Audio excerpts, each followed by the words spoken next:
Vous venez de rendre visite à votre mère. Cette dernière habite toujours la maison familiale, mais elle y vit seule depuis que son mari est décédé. Cette visite vous a un peu inquiété. La maison était en désordre. Le courrier semblait pas avoir été ouvert depuis un certain temps. De plus, votre mère semblait confuse par moments. Vous en avez discuté avec la préposée qui était en train de lui préparer des repas pour la semaine. Elle vous a également fait part de ses inquiétudes et elle vous a demandé si votre mère avait un mandat de protection.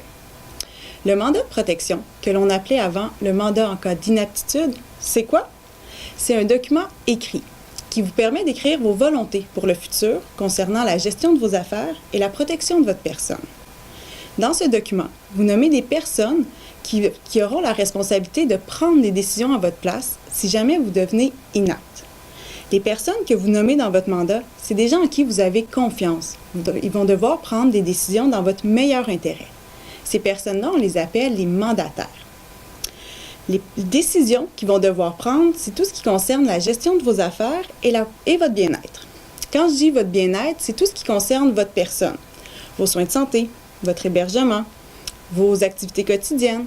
Et quand je dis la gestion de vos affaires, mais c'est qui va avoir accès à vos comptes de banque pour payer les factures courantes, le loyer, pour faire vos déclarations d'impôts. Bref, tout ce qui touche à votre argent et à vos biens.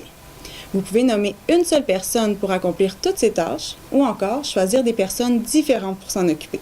Par exemple, une personne pour votre bien-être et une personne pour la gestion de vos affaires.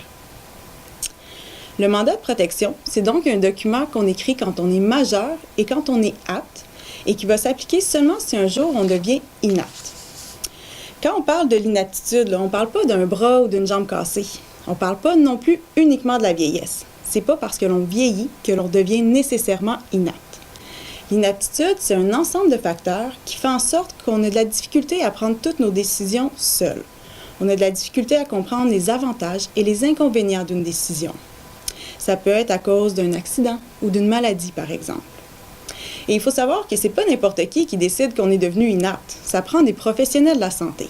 Ça prend un médecin et un travailleur social qui nous évaluent et qui détermine notre degré d'aptitude ou d'inaptitude. Avec ces deux évaluations en main, celle du médecin et celle du travailleur social, notre mandataire, la personne qu'on a nommée dans notre mandat, elle va devoir faire une demande d'homologation. L'homologation, c'est ce qui permet de rendre le mandat officiel, c'est ce qui permet de pouvoir l'utiliser. Avec les deux évaluations, il fait la demande d'homologation et ensuite, nos mandataires vont pouvoir agir en notre nom. Donc, ça ne s'applique pas automatiquement une fois que l'inaptitude est constatée. Ça prend aussi un jugement qui confirme l'inaptitude et qui confirme la validité de notre mandat. Puis quand je dis validité, c'est parce que la loi au Québec, elle exige qu'on fasse notre mandat soit sous la forme notariée, soit devant 2 témoins. C'est les 2 formes qui sont reconnues au Québec. Pour la forme notariée, c'est assez simple. On prend rendez-vous avec un notaire et c'est ce professionnel du droit qui va écrire notre mandat selon nos volontés et nos besoins. Pour la deuxième option, celle devant témoin, on peut utiliser le modèle qui est disponible sur le site Internet du curateur public. On remplit le mandat de protection et on demande à 2 témoins indépendants de le signer. C'est qui un témoin indépendant? C'est une personne qui est majeure et qui n'a aucun intérêt dans notre mandat de protection. Nos témoins et nos mandataires sont donc des personnes différentes.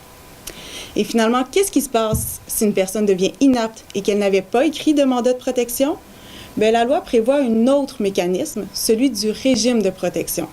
C'est alors la famille et l'entourage immédiat de la personne qui vont se réunir, qui vont se rencontrer et regarder ce serait qui cette meilleure personne-là pour prendre le rôle de mandataire. On va l'appeler à ce moment-là un tuteur ou un curateur selon le degré d'inaptitude.